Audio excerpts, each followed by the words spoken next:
Hi everyone, it's Jennifer McCreath. Sunday, September 15th, 2013. Another day, another quote in the Telegram. I gotta say thank you, Telegram newspaper, for taking me seriously as a politician.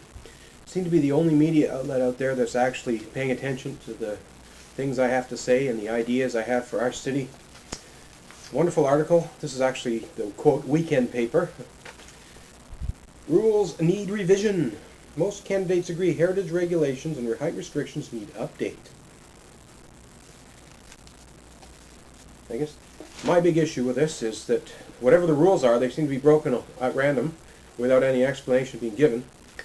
We need to find out what does the city really want, create rules and guidelines, and then stick with them.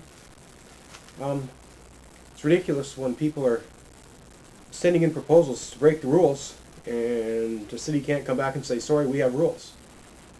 If you can't have rules that you're willing to uphold and enforce, then your rule book's useless and you as a city have no credibility. They consider me undecided and are not definitive because I want this issue sorted out before we start making decisions.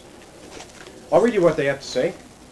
These are quotes that I gather came from surveys filled out by myself and my opponent. Ron Ellsworth, who served on council in 2005 as running for deputy mayor, says council is making many exceptions to the rules, which is an indication it's time for change.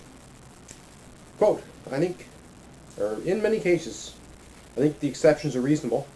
It's a sign that we need to revisit, possibly rewrite the regulations to reflect our current needs, unquote, he said. Quote, once we have new regulations, they should be strictly enforced. We shouldn't need to allow any exceptions after that, unquote. I'm not so sure that they are all reasonable, Ron, but I agree with you that the rules need to be amended to reflect something that we want.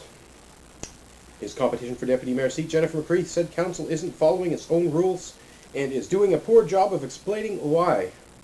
Quote, current city council seems to break these rules at random without any clear-cut guideline that demonstrates why or how the rules can be broken. We as a new city council need to engage all citizens to come up with a protocol that everyone can be comfortable with. While I think it's unavoidable to suggest that no further tall buildings should be erected downtown, I'd like to see a focus on building up in places outside of downtown. Unquote. Very interesting article. Page A3. And if you fast forward ahead to page, not the page there that fell on the floor. Page A6 has a write-up on the at-large candidates, 13 people vying for 4 seats. Where's the front page? It's called the Weekend Telegram. Well worth the $2 plus tax to buy it. Thank you, Telegram, for being open-minded.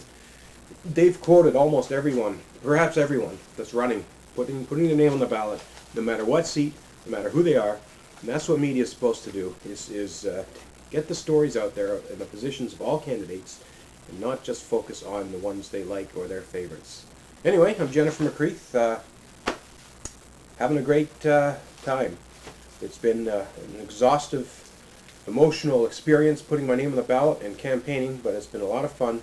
I'm meeting a lot of new people, and I know a lot of people are buying into my ideas and vision for this city, for change. And if you still haven't voted and you're still undecided, please take a look at my website, votejennifer.info. Read about what I stand for, read about my ideas and visions, and consider giving me that vote, because I know that there's a lot of work that needs to be done in this city, and I want to step up to the plate. I want to work for you, and I want to get things done. Thanks everybody for watching. I'm Jennifer McCreath.